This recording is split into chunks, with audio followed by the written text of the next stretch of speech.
Now, if you've ever been even remotely interested in gardening, you know that having good soil is like having a superpower. Seriously, it's the foundation for everything. It's not just about dirt. We're talking about a whole ecosystem teeming with life, and more life in a teaspoon of it than people on this planet. That's insane.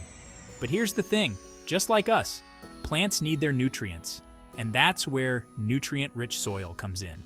It's the key to unlocking your garden's true potential, and today we're diving deep into the secrets of how to achieve just that.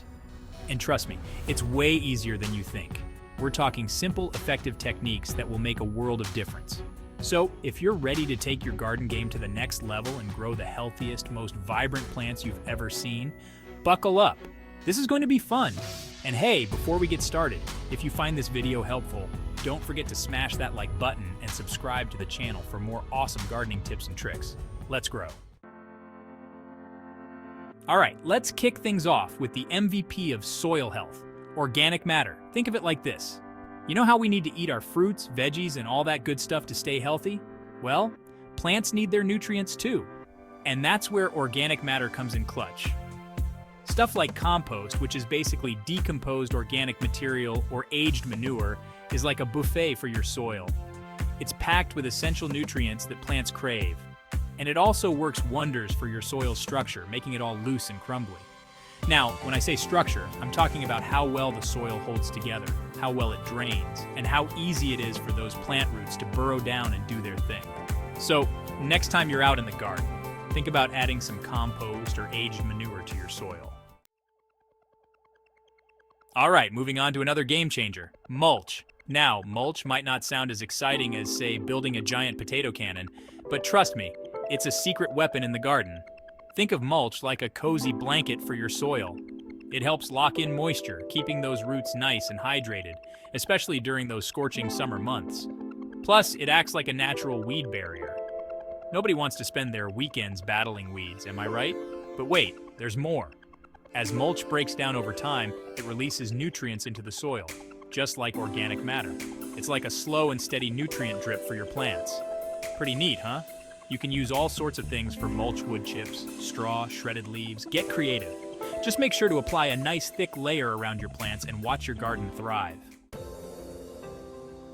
So, we've talked about feeding our soil during the growing season, but what about the off-season? That's where cover crops come in, the unsung heroes of soil health.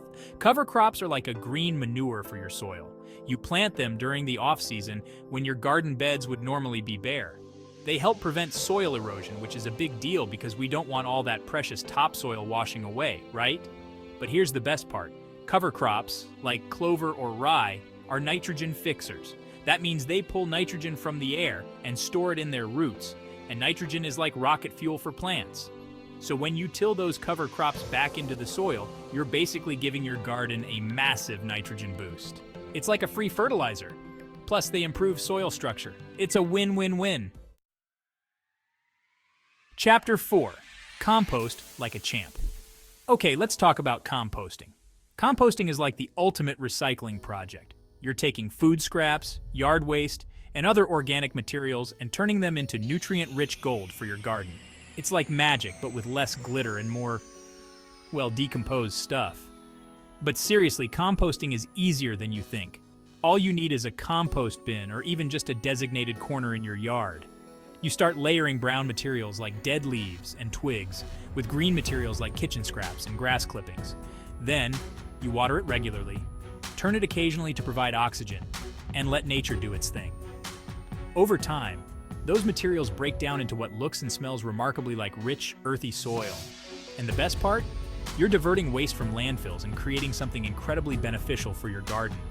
It's a win-win for you and the environment. Chapter 5. Worms, the unsung heroes of the soil. All right, folks, let's talk about worms. I know, worms might not be the most glamorous creatures, but trust me, these little guys are absolute rock stars when it comes to soil health. Think of earthworms as nature's tiny tillers. They burrow through the soil, creating air pockets that help with drainage and aeration. And remember how much plants love oxygen? It's like giving your soil a breath of fresh air. But that's not all. Worm poop, also known as worm castings, is like black gold for your garden. It's a natural fertilizer that's packed with nutrients that plants go crazy for. Seriously, it's like super fertilizer. So, if you want to boost your soil's fertility and give your plants the VIP treatment, invite some worms to the party. You can buy them online or even start a worm composting bin. Your garden will thank you for it. And Chapter 6. Test your soil. Knowledge is power. Okay, we've covered a lot of ground here. But before we go any further, let's talk about soil testing. Because just like we go to the doctor for regular checkups, our soil needs a checkup too. Testing your soil is like taking its temperature. It tells you what's going on beneath the surface, the pH level, nutrient levels, and any imbalances that might be lurking. Now, you might be thinking, this sounds complicated, but trust me, it's not as scary as it sounds. You can buy soil testing kits online or at your local garden center. They're super easy to use and they give you a wealth of information about your soil's health. Once you know what you're working with, you can make informed decisions about what amendments your soil needs, whether it's adding lime to raise the pH, sulfur to lower it, or specific nutrients to give your plants that extra boost. Knowledge is power, people. All right, let's talk about crop rotation, a simple yet powerful technique that helps prevent soil depletion and keeps those pesky pests and diseases at bay. Think of it like this. Imagine eating pizza every single day. Sounds fun at first, right? But eventually you get tired of pizza and your body would start craving other nutrients. Well, plants are the same way. Different plants have different nutrient needs, and they also attract different pests and diseases. So by rotating your crops every year, you're basically keeping your soil and your plants on their toes. For example, you could plant nitrogen-fixing legumes like beans or peas one year, followed by heavy feeders like tomatoes or corn the next year. This helps replenish the soil's nutrients and prevents the buildup of pests and diseases that target specific plants. It's a win-win for everyone. All right, let's talk fertilizers. Now, I'm a big fan of organic fertilizers because they provide essential nutrients without the harmful chemicals found in synthetic fertilizers. It's like choosing organic food for your plants. There are tons of great organic fertilizer options out there. Bone meal, blood meal, fish emulsion, the list goes on. Each one has its own unique blend of nutrients, so it's important to choose the right one for your plant's needs. For example, bone meal is high in phosphorus, which is essential for root development and flowering, while blood meal is a good source of nitrogen, which promotes leafy green growth. And here's a pro tip, always follow the instructions on the fertilizer packaging. Over-fertilizing can be just as harmful as not fertilizing at all. It's all about finding that sweet spot. Okay, let's talk about watering. Now, I know it sounds obvious, but you'd be surprised how many people make the mistake of overwatering their plants. Overwatering is like drowning your plants. It suffocates the roots, deprives them of oxygen, and creates the perfect environment for root diseases. No bueno.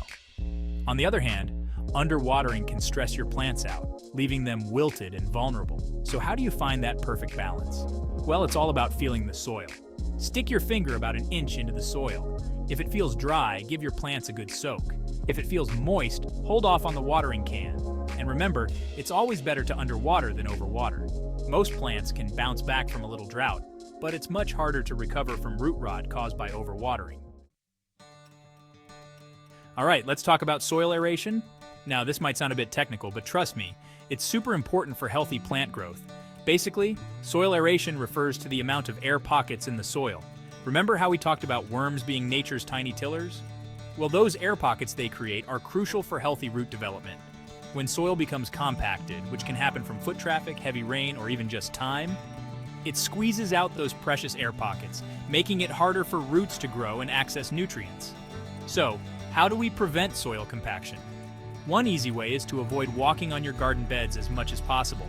You can also use a garden fork or a broad fork to gently aerate the soil without disturbing the roots too much. And here's a bonus tip. Adding organic matter like compost to your soil can also improve aeration. It's a win-win. So there you have it, folks. The secrets to nutrient-rich soil for a thriving garden.